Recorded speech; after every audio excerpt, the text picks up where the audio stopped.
Hey, this is Coach Deanna back with another episode of the Winning Element podcast, The Athlete's Journey. Today, we're on the journey with Katherine Shai. She is a 5-time Team USA wrestler. She is the founder of LuchaFit.com, and she's also a mom.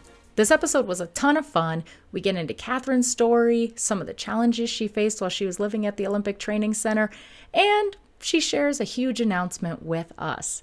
As always, we'll be digging into the strategies, the techniques, and the tools that she used along the way. So get ready for a great story and a lot of nuggets of wisdom.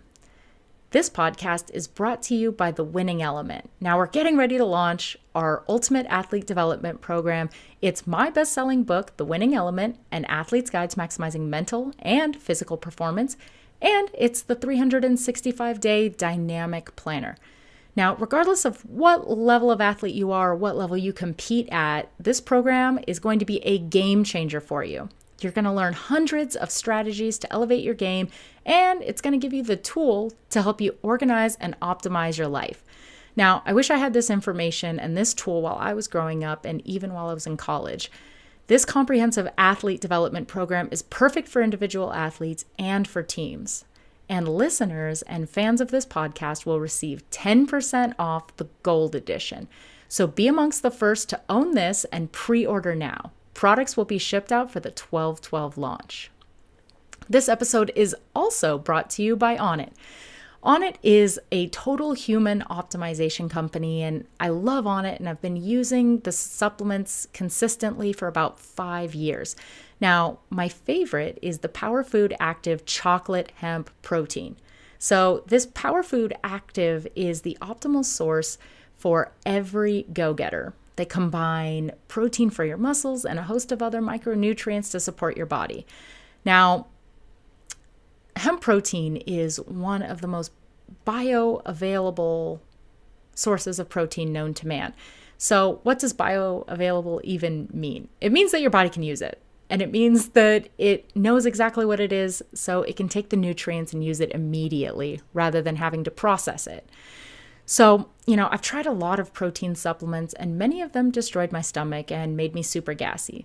So if you're looking for a protein that is delicious, nutritious, and doesn't give you and likely everyone around you discomfort, go to the show notes, click the link to the checkout, check out everything at Onnit. And, they've got supplements, foods, and even high quality workout equipment. Onnit has a ton of awesome products, so go and check them out. As always, you can access show notes, the special offer for the Gold Edition, and our product highlight for this episode at www.BeTheWinningElement.com/podcast002. Now, I hope you enjoy this episode, and let's check in with Katherine Shai. Let's go.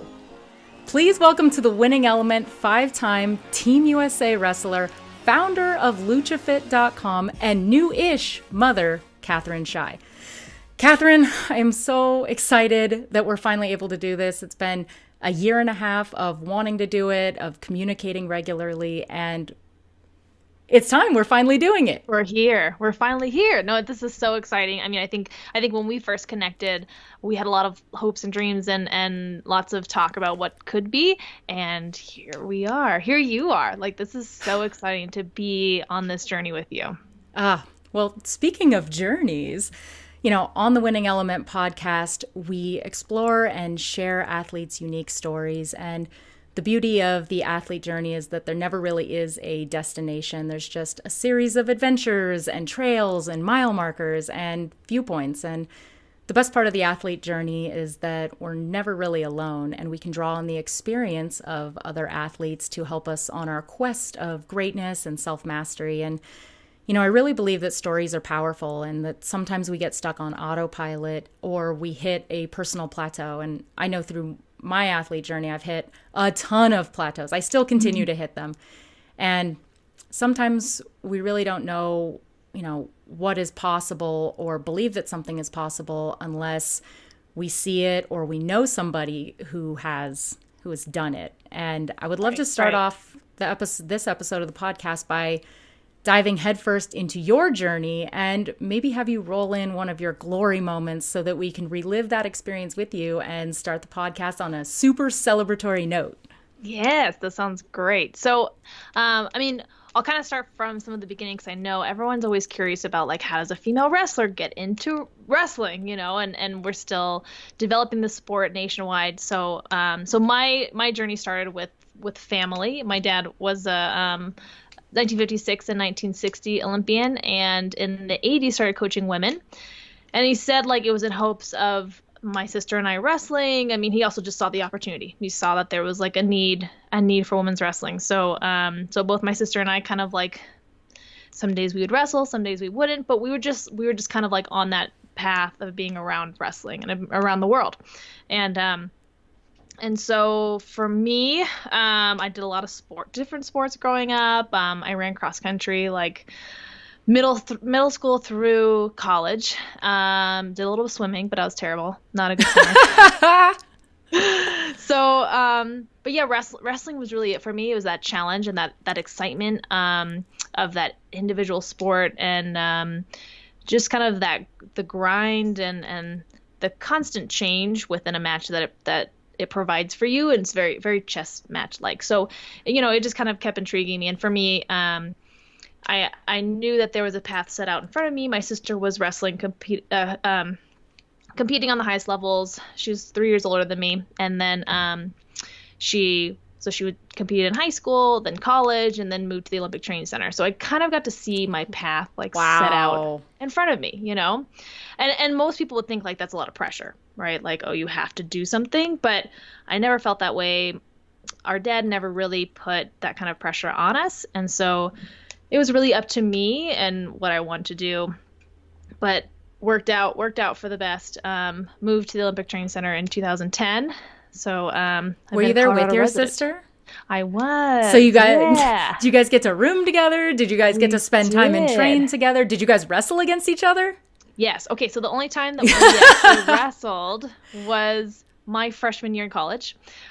She was struggling with her weight cut, and it was at like college nationals. And so we ended up wrestling in semis, and she beat me. Like a good big sister, I guess. Like a good big sister, yeah. But and she felt really terrible because she's normally the weight class smaller. Like I'm a little taller than her. She's like 5'4", and I'm 5'6" and a half. Take all you can get. Exactly. And so she was always the smaller weight class. So she felt really bad that like she was going to be going up into my weight class, and kind of like we knew, like we wrestled in practice almost every day. Yeah. So we knew kind of what would happen in a match. But so that was the only time we've ever wrestled in competition.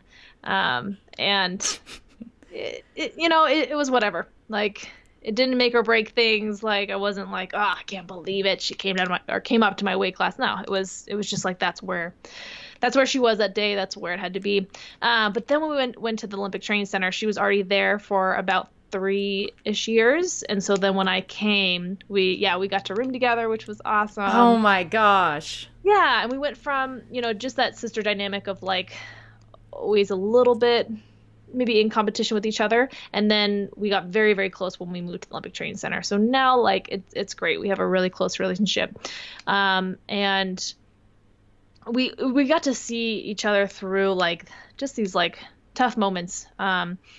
The losses and feeling like, okay, I never want to lose again. And you just have that sibling with you who you're like, okay, together we'll do this, and which was really awesome. It poses its own challenges because sometimes you can be like really into what's going on in each other's lives, instead of being like, I got to focus on me, Yeah.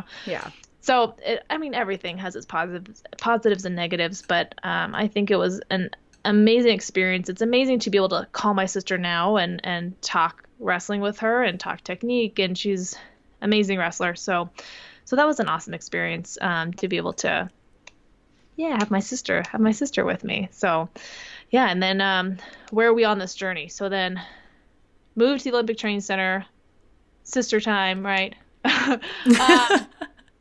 Let's see.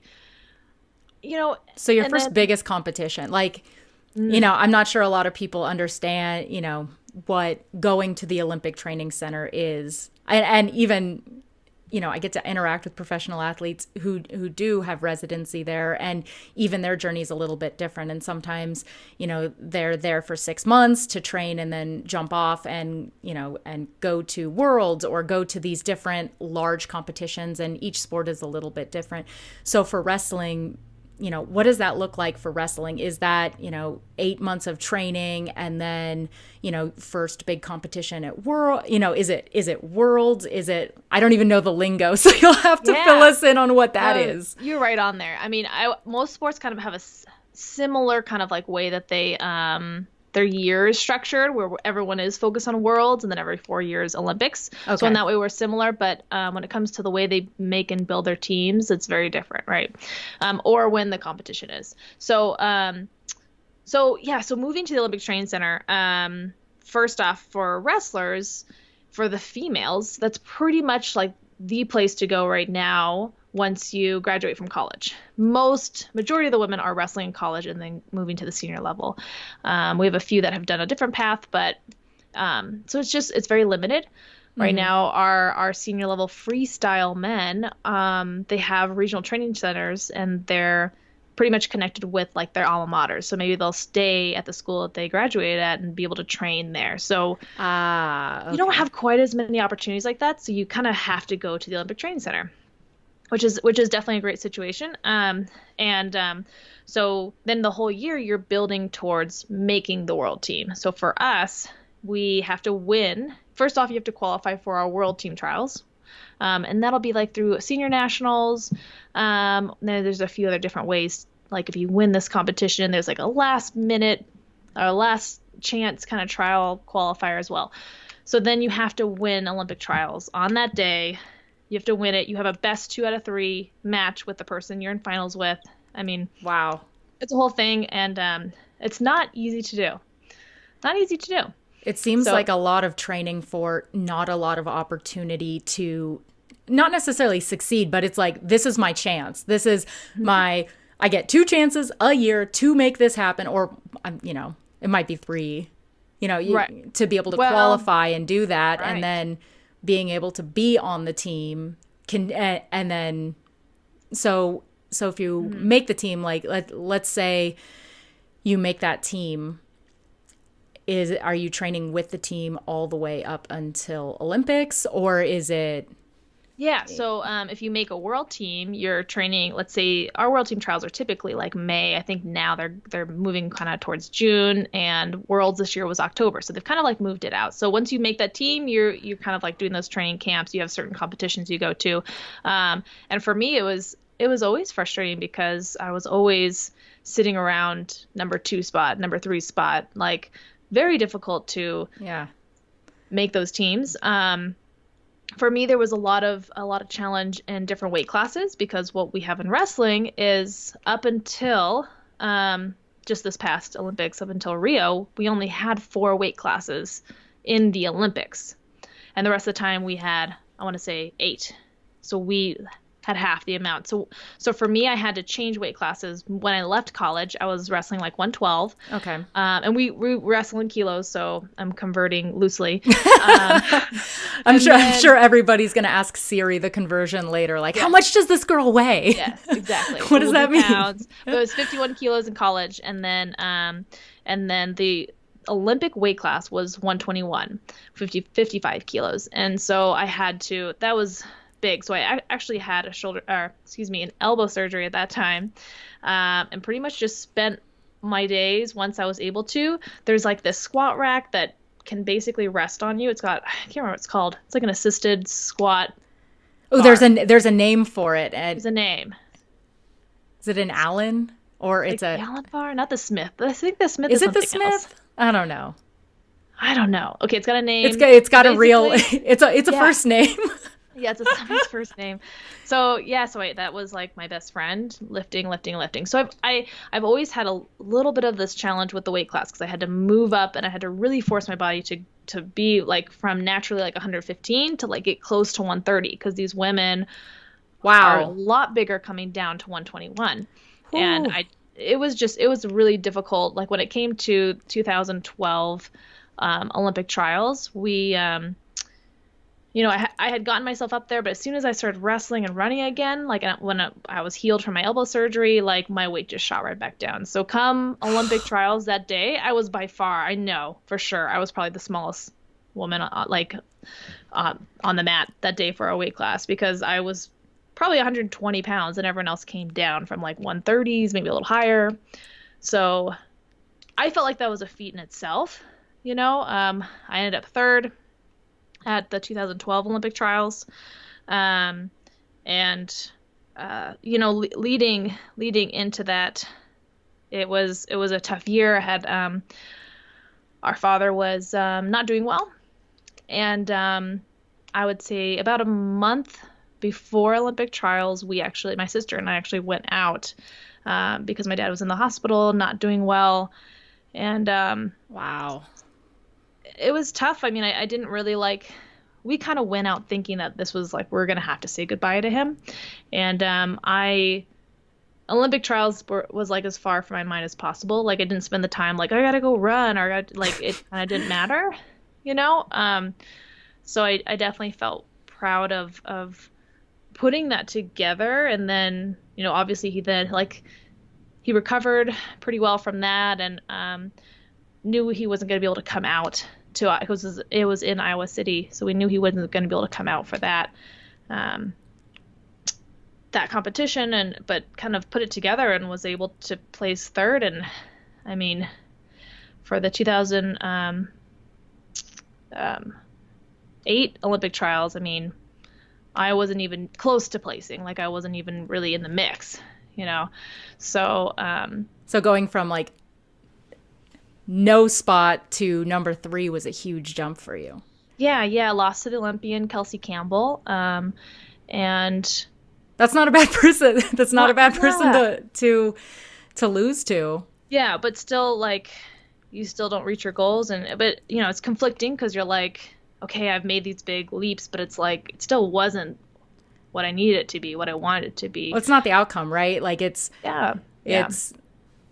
the combined, the training. And I feel like in combat sports, especially with wrestling and female wrestlers, jumping up and down in weight classes, having to monitor, what you're eating, how much you're training, heart rate, how much weight you're losing, how much water weight you're losing, making sure you're rehydrating, and that's not taking away from the gains that you're trying to make, or, the up-leveling performance. I think that's something that's really unique about combat sports, whether it be wrestling, MMA, anything that has to do with body composition. When body composition comes into play, you have the strength and the power, and it's just so complicated. So I couldn't even imagine what it would be like to always be not necessarily worried, but it would be always a factor, right? Mm-hmm. Mm-hmm. It's always something that you're looking at,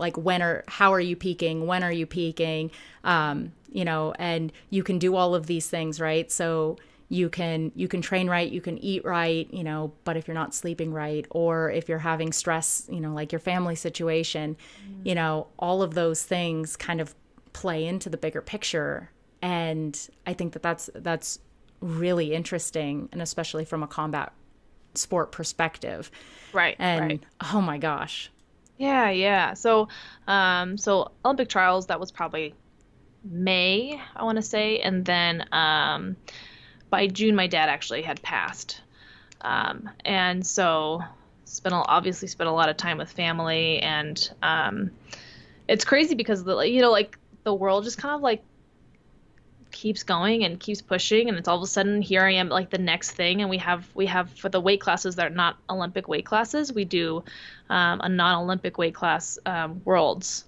So all of a sudden here I am trying to make another world team, and it was conflicting. I felt very much why should I be living in Colorado away from my family who's in California? You start kind of second guessing all these different things. And so from that point, it really took 4 years building into 2016 to really like decide, like, do I still love this? Like, is this what I want? Like, I just struggled day to day.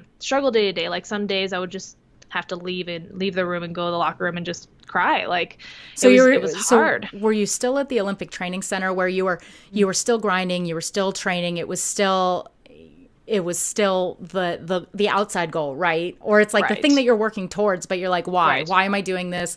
Do I want to continue doing this? What's the next step?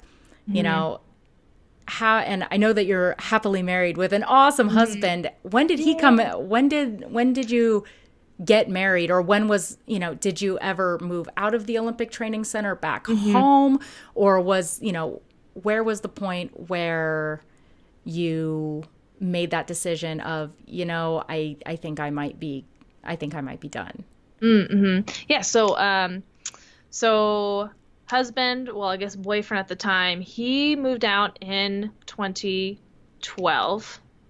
And yes. And so before that, we were doing long distance. We did about a year and a half long distance. And then as soon as he moved out, we moved like off complex from living on the Olympic Training Center. We got married in 2014. And we kind of envisioned 2014 on to 2016. We're kind of like, okay, we got these 2 years, and we'd been talking about family for a long time. So after the 2016 Olympic trials, which really was just as frustrating as it was, again, to be third. I couldn't say that, like, I had a foot surgery that 6 months before, like I only had 6 months to prepare for that tournament because of a foot surgery.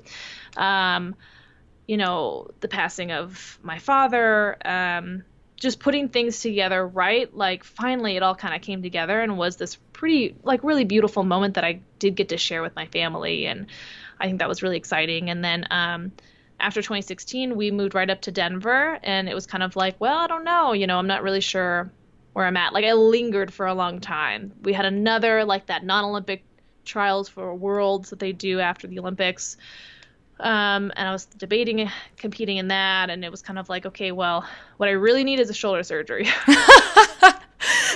Do I really need another tournament? No, I need a surgery. Yes. Yeah. So went in for surgery number three, on my shoulder. And injury or overuse?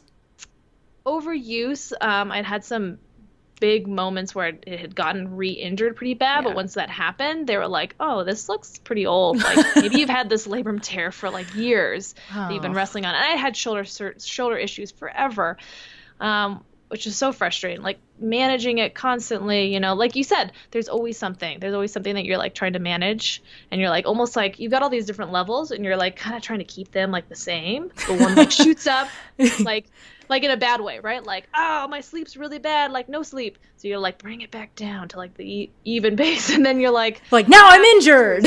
Yes. There is always something. And it's, you have to like very much keep a level head and just kind of like keep grinding. You got to be like a little video game character. Like Mario, you just have to keep going. He like smashes the little mushroom and then just keeps going and smashes it. Like that's really like what this journey is, you just keep deflecting, but you're not ignoring it. Like you address it, you move on, you move on. So for us, we knew like, okay, family's in the picture. Like we're not going to wait anymore.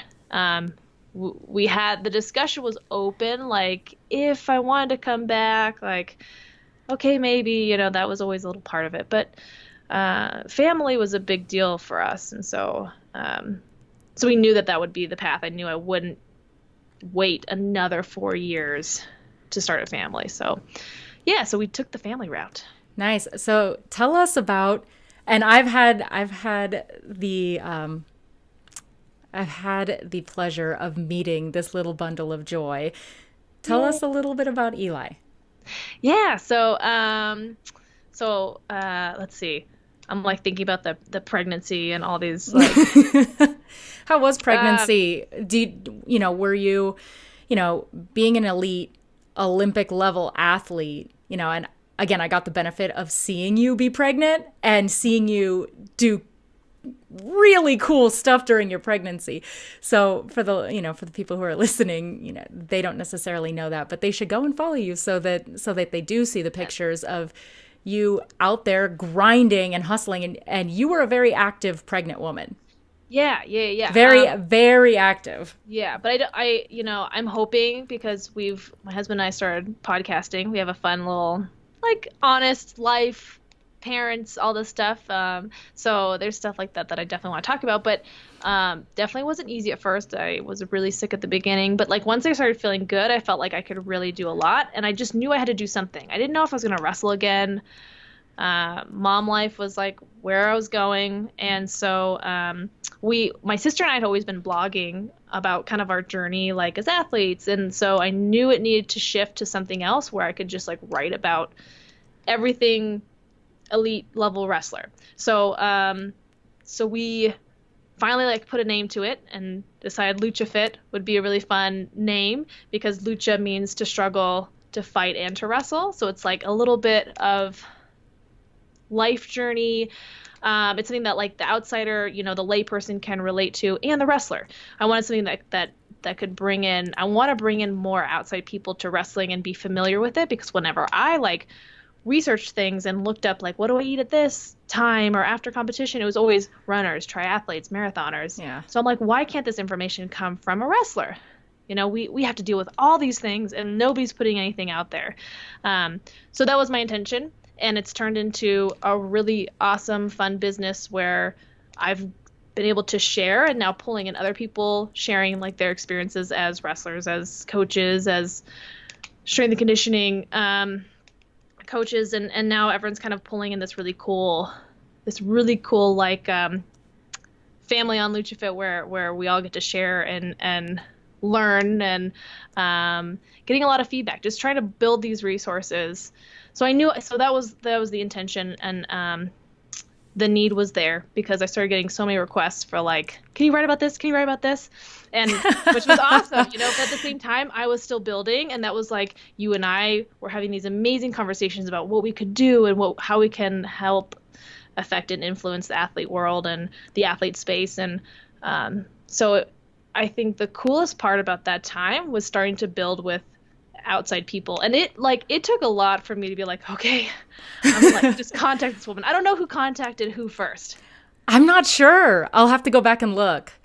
I think we would just like message something like back and forth on Instagram, and finally it was like, I think I remember saying like, hey, we really need to like actually talk in person instead of just like the thanks, like the little banter. Like the yay.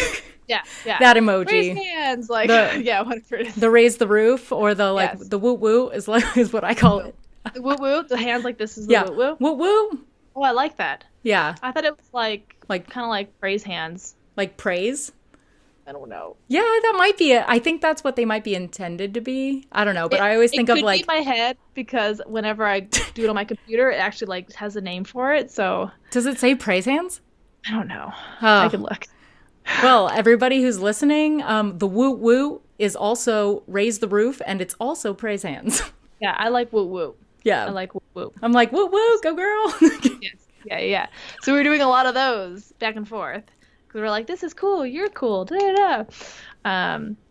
But so that was just like obviously very exciting, and it sounds so silly, but it was like our relationship moved fast, because then all of a sudden, by the time we had been talking for a little bit and had some calls, and we're like, we're meeting in person. We met last year November. I know, right? Yeah, it was when December. I think it was Thanksgiving. I think you would come out for Thanksgiving. Okay. Or it was Christmas. It was either Thanksgiving or Christmas. It was a holiday, because you were visiting family out here, and I was like, I don't care. I'm going to drive an hour and a half to see you. I don't care. And I remember talking to my parents. I was talking to my partners. I was talking to everybody. And I remember when we had our first call, and I was just so grateful to have somebody who understood and who got the vision, who had a shared vision, but, in a different way. Yeah, and that there was a lot of synergy in the impact and the influence that we wanted to have. And, we were on two separate paths, but that we're very much aligned in those paths. And, you know, our friendship, our relationship moved very quickly. And it's been one of the things that I've been, you know, writing the book, you know, launching this podcast, you know, everything that's gone into building this performance platform that I've built. You know, anytime that I've felt discouraged or felt like, I just need to talk to Katherine because I know she's going through the same thing I am. Or just seeing what you're doing and seeing the new things you were doing, or, you know, seeing the videos of you working with athletes and, you know, seeing you do what you do best, and just seeing that growth and seeing, you know, the vision that both of us spoke about a year and a half ago, or, you know, longer, whatever it is, you know, seeing that vision longer, you know, become more of a reality. And, you know, I'm looking forward to the next, you know, the next year, the next 2 years, the next 3 years of our friendship and relationship, and to see, you know, how we both develop on this journey, how we walk with it, to how we walk together on it, and, you know, the cool things that we do. And, you know, I think your story is really awesome because you went from Olympic hopeful to injured to still being an Olympic hopeful, but, you know, on the grind, to family life, then to entrepreneur, building this incredible platform for not only elite level wrestlers, because I think that your content is really cool because it's, you know, it caters to, you know, very, very young wrestlers and, you know, female and male, I think, but especially to the female wrestlers, right? You know, all the way up to elite level wrestlers can really benefit from the content that you've created. And, you know, you announced something recently that's pretty cool. And I want to talk about that because, you know, your newest announcement is that you are back to an Olympic hopeful. And I would love to know about, you know, some of those transitions, you know, some of the difficulties you experienced during those times, and, you know, and you touched on one of the really big ones about, you know, everything being kind of like a video game, right? Where it's like you deal with it and you move on, and you deal with it and you move on. But, you know, some of the things that have helped you move through these obstacles, some of the strategies, the techniques, or just even some of the mindsets. I think that sometimes, you know, just the mindset of I'm dealing with this now and I'm getting it done and there is nothing else, but just the mindsets, you know, tell us about your new journey. Tell us about the newest part. Oh, yeah. So, just made the announcement that I'm going to compete again. It's definitely been a interesting journey, and it just kept kind of pulling me back. It just kept calling my name. And, you know, as soon as I really was very patient with myself, like during pregnancy and after, about working out. I really wasn't too crazy. I just kind of like did what felt comfortable. And then once like you wait your 6 weeks and you can start working out again, like I really eased into things. But as soon as I was able to start kind of like rolling on the mat, I took that opportunity. And a lot of it was with jiu-jitsu players. And it was just like a lighter way to get my body used to it again. And just kind of figuring out, like, do I want to do this? Is this fun? Do I like it? Oh, that hurt. Do I want this pain again? You know, it's really been a pretty long journey. And I think one of the biggest and most important things was when my husband and I had that discussion of like, okay, you know, is this for real? Because, you know, I kind of kept like sneaking off to a wrestling practice. And finally, when we had that conversation, he was like, I see what you're doing. That's awesome. I don't know. Don't think I don't know that you have a fire inside of you that cannot be stopped. Yeah, that's really it. Like, I think just the feel, the excitement. Like, I love the feeling of wrestling. I think it's a really empowering, exciting feeling. And when you get to a point with your technique where like you can start flowing with your partner, like it's just a really cool dance experience. And you know, I felt like I had just barely reached that leading into 2016, and so it just like kind of kept showing up, and I just kept trying out different things. I'm like, I'm gonna go to this practice, I'm gonna seek like somebody to help me with strength and conditioning, I'm gonna seek this. Like, it was a slow build. it's been building for like months and months and months. And so it's really been more like, okay, I'm owning this now, and I've had a ton of like weird, totally not even, I don't even know what the word, like, there shouldn't have been any reason for me to be like, no, I'm not ready to tell anybody. But that's just how it was. Like, I wasn't ready to like tell people, and just because I think part of it was like, okay, what if something happens? What if the situation that I'm building is not right and I can't get the right training? You have a lot of fears like that as an athlete anyways. So part of it's like, I didn't want to like let people down. I don't want to let myself down and make this big announcement and then be like, oh my gosh, it doesn't work out. Oh my gosh, I can't, find babysitting or be in a place where like I can bring my kid, like, and he can just hang out on the mats while I do my thing, and that's exactly the situation that I've built. And I feel so strongly about building and manifesting this dream. And I just kept doing that. I kept having faith that, okay, I'm going to find something where like I can bring Eli. And then it happened. And then it was like, okay, I need something, like I need the next step, or I need something more, or I need like this kind of coach or this situation. And then things started building and happening. And so, and it doesn't happen overnight. It does not. Like, this has been building since like the spring, and here we are winter, so it's taken its time, and,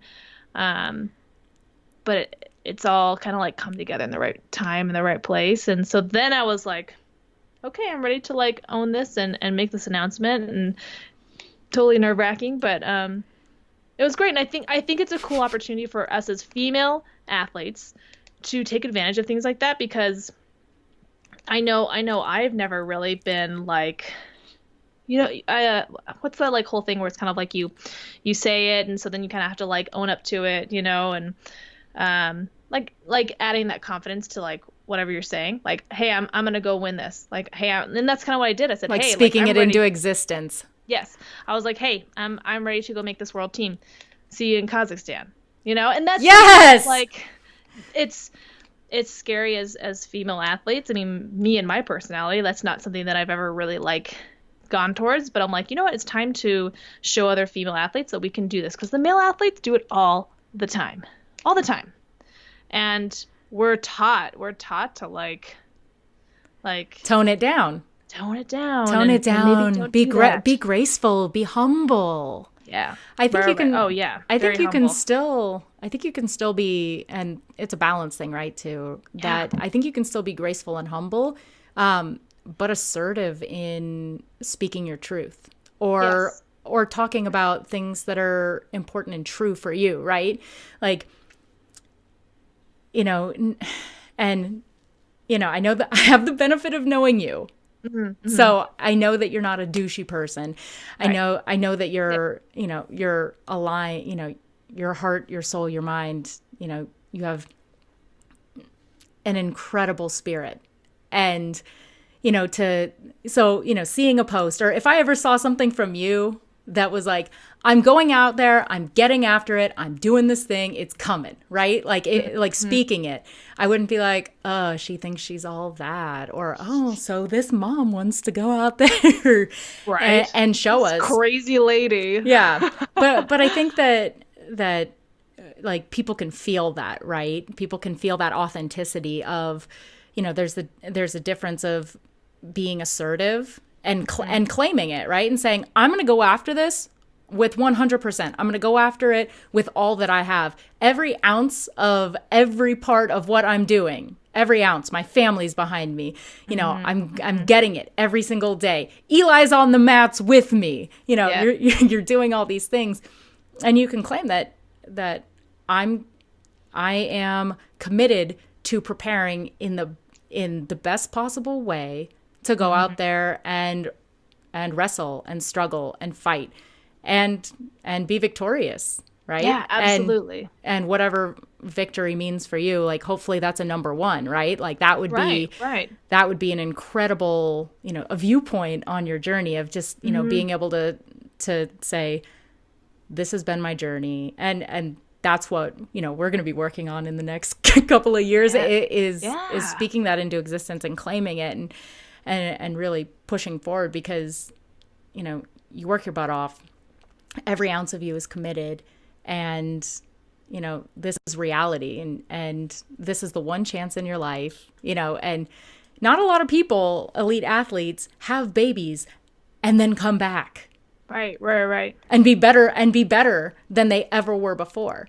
And I think that your story, the things that have come into your life, I think that speaks to the alignment of the path that you're on right now. Mm-hmm. And, hindsight's 20/20, right? We can look at the things in our past and on our journey, and things start to make more sense. Like, oh yeah, I went here and I did this and I got this skill, and I went over here and then I had this cool experience.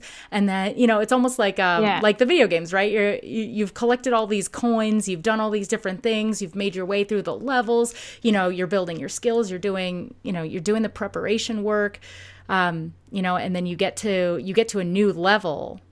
And you get to express all that. You get to use everything that you've learned along the way. And I think for you, like, you're ready, and I can't wait. I'm seriously, and again, I had the benefit of kind of knowing that this was coming, but to see the announcement, I was like, she's claiming it, she's owning it, and that's powerful when you can.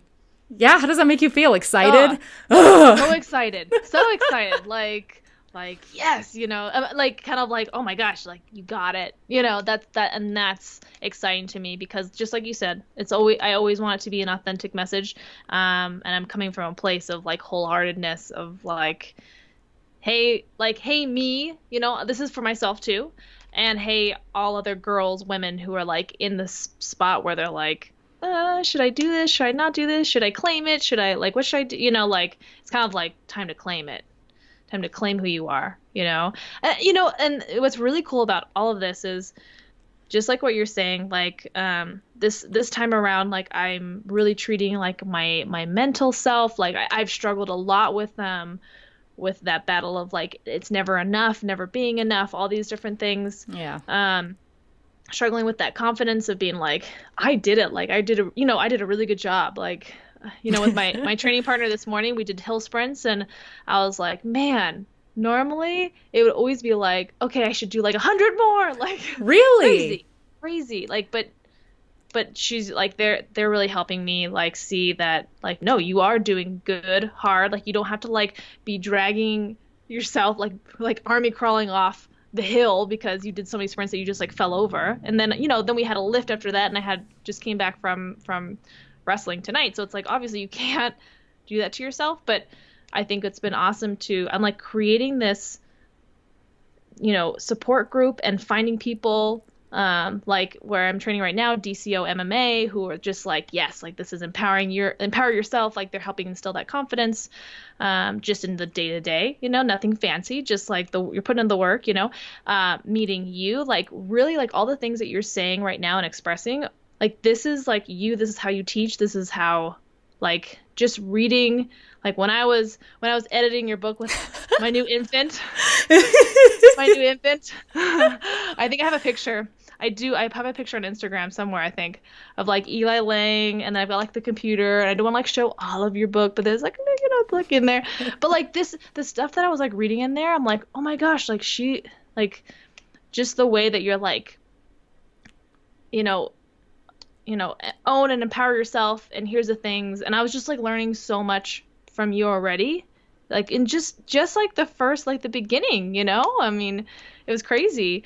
And I'm excited that I've been able to surround myself with new people, like a new environment, some like these outside perspectives, kind of, my training is all my strength and conditioning is pretty strictly with an MMA group. I'm learning so much from you, volleyball background, like two totally different worlds, and it's coming together in this really cool, like, amazing way. And I'm just like thrilled to get to meet you and meet all these people who are just helping instill this confidence. It's exciting.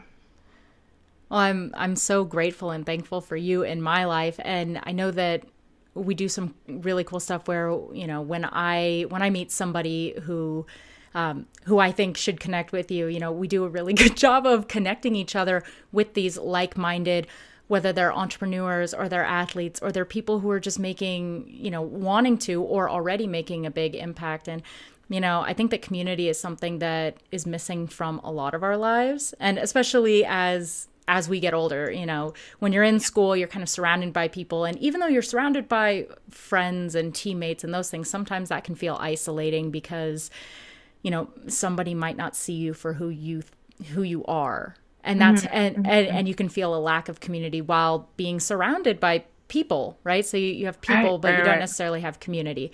And that's why I think, sport and teammates are really important. And as we continue to grow, and whether we transition into, our work lives, whether we transition to family life, whatever that transition is, I don't want to say out of sport, because you're never out of sport. You're just out of formal competing. And I kind of want to get rid of that whole like, oh, I'm not an athlete anymore. BS. Everybody is an athlete for the rest. If you are an athlete at one time in your life, and, I was telling my mom the other day, she does yoga, and I told her, you're an athlete, Mom. And she looked at me like, I don't know. And I said, no, Mom, you do yoga, you're an athlete. And she's like, yeah, I kind of am. So, going back to that whole, building a community and having teammates, and that, when we make that transition, and especially for us being, we have partners, we have businesses, we have businesses, we have real life. And, we don't always have people who we're coming into contact with every day. We don't necessarily have people who help push us to be our greatest self. And, I think part of, making the transition, part of continuing to grow on your athlete journey is surrounding yourself with people that not only support you, because I can tell you, my parents support me, but they do not understand. They do not understand what it takes to build a business. They do not understand what it takes to train for a triathlon. They do not understand what it takes to do, to manage all of these different things.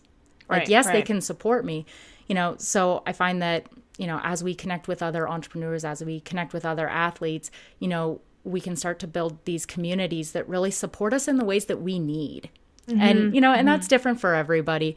But, I really want to encourage and, everybody out there who is either competing now or who might be done formally competing, but to really look at the people around you and say, are the people who are in my life supporting me in the best way possible? And is this the right environment for me to level up?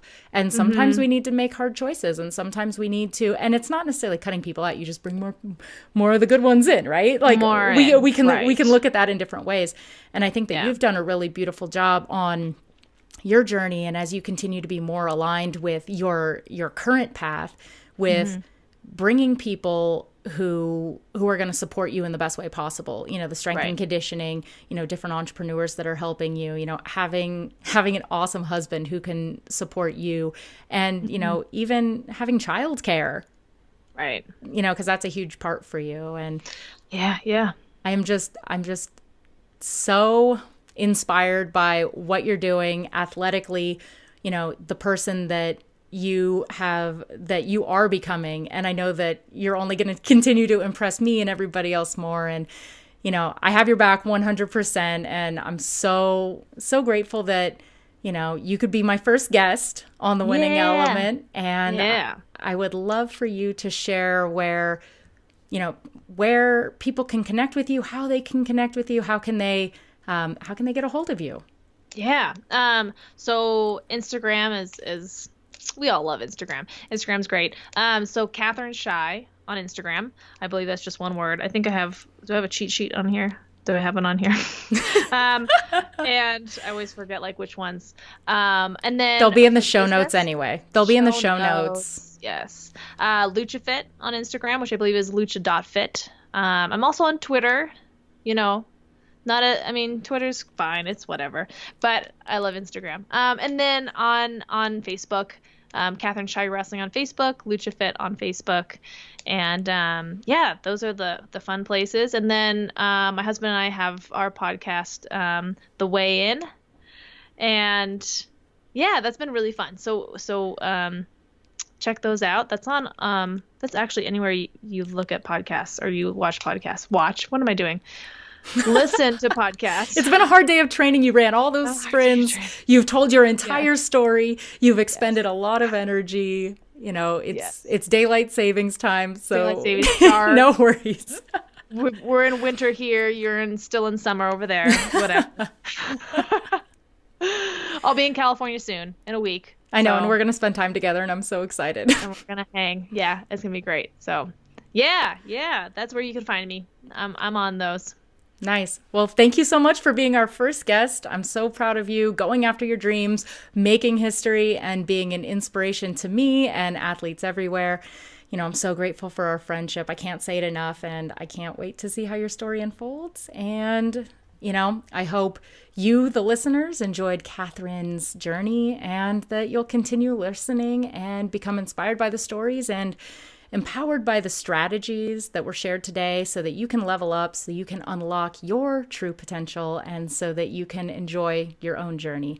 You know, I'm so grateful for your attention, and I hope that you got something special out of this episode. Make sure that you follow Katherine and LuchaFit. Again, those will be in the show notes.